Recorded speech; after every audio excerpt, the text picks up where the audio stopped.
Bismillahirrahmanirrahim. Assalamualaikum warahmatullahi wabarakatuh. Tahun 4, apa khabar semua? Diharap semua dalam keadaan yang baik, ya. Jadi kita sambung lagi pelajaran kita pada hari ini.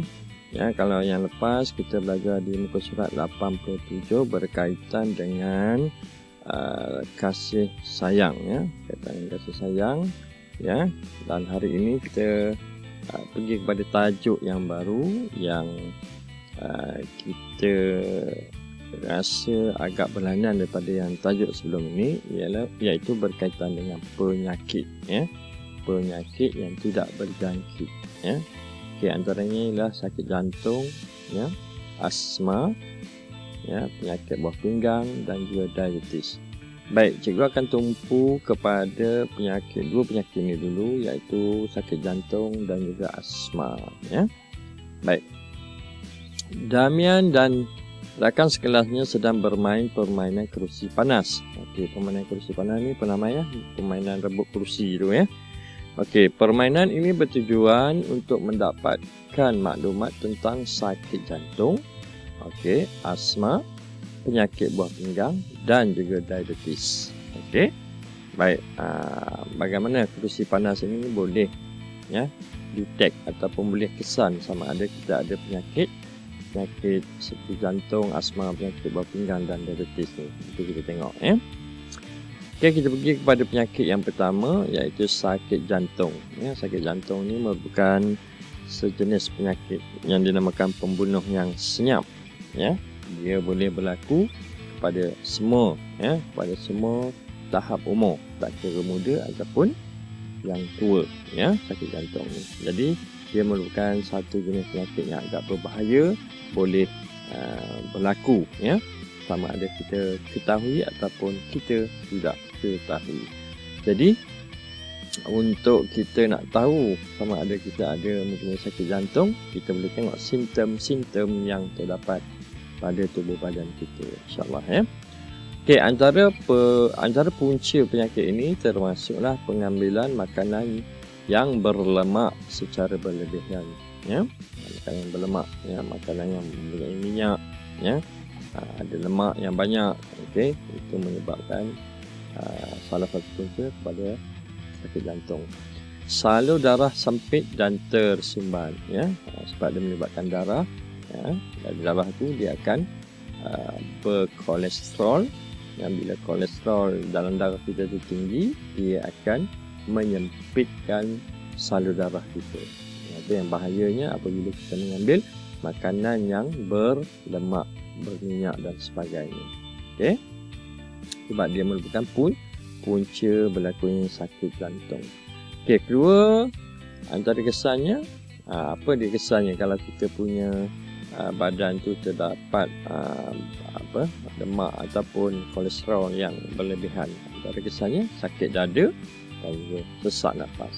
Jadi permainan ini akan melihat, ya, sama ada kita ataupun kawan kita, kalau kita lepas main tu kita rasa sakit dada ataupun sesak nafas yang melebihi yang sepatutnya, itu mungkin, ya, kita mempunyai sakit jantung dan perlukan pemeriksaan yang lanjut di hospital. Okey, antara cara pencegahannya termasuklah kurangkan pengambilan makanan yang berlemak. Okey, yang berlemak tu bukan hanya nasi lemak, tetapi makanan-makanan yang kita ketahui ada lemak, contoh lemak binatang, ya, lemak pada bahan yang bergula dan sebagainya, itu pun salah satu daripada puncanya, ya. Okey, kemudian kita kena lakukan senaman secara berkala. Okey, senaman ni penting, ya, untuk dia reduce, ya, ataupun dia keluarkan unsur-unsur yang tidak baik di dalam tubuh badan kita melalui peluh yang dihasilkan. Jadi kena banyak melakukan senaman secara terbuka. Okey. Sakit jantung, asma, penyakit buah pinggang dan diabetes ialah penyakit tidak berjangkit. Faktor keturunan merupakan salah satu punca kepada penyakit tersebut, ya. Jadi, ya, penyakit ni walaupun dia tidak berjangkit, tetapi dia merupakan salah satu penyakit keturunan. Mungkin ibu bapa, tok nenek kita mempunyai sakit jantung, berkemungkinan besar kita pun akan mendapat penyakit ini. Jadi sebab itu kita kena kawal, kena jaga benda-benda yang sepatutnya kita jaga. Okey, seterusnya ialah penyakit asma. Ya, asma ni kalau orang Melayu kita panggil semput. Ya, susah nak bernafas. Ya, dalam keadaan cuaca dan sebagainya itu, dia akan datang penyakit asma ni. Okey, antara puncanya termasuklah alahan kepada habuk, asap dan juga bulu binatang. Ya, jadi dia berkaitan dengan pernafasan kita. Ya, kalau kita tak tahan, kadang-kadang bila ada habuk, asap dan juga terhidu bulu binatang ni, dia akan menunjukkan simptom-simptom asma.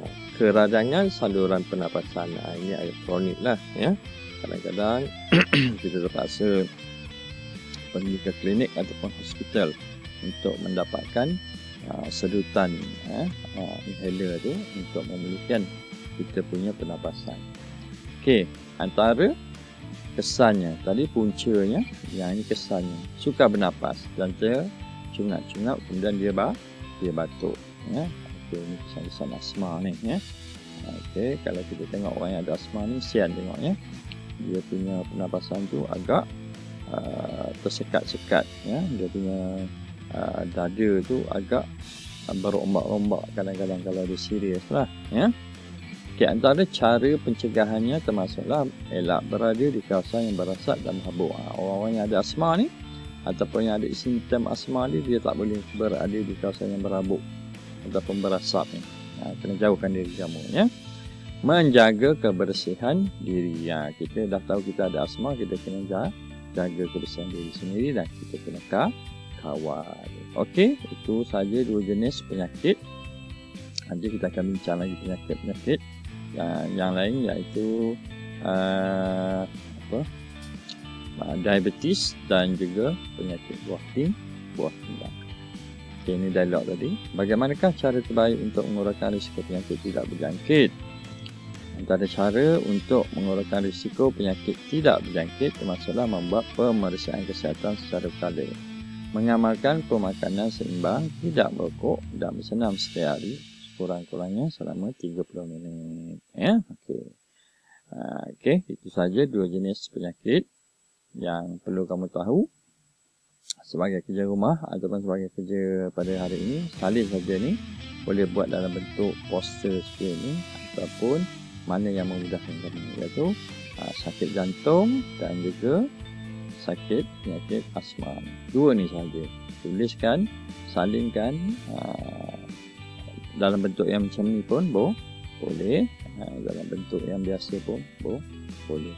Okey, kamu boleh tulis di dalam buku latihan pendidikan jasmani dan kesihatan. Okey, itu saja untuk hari ini. Harap kamu dapat belajar dengan lebih baik pada hari ini.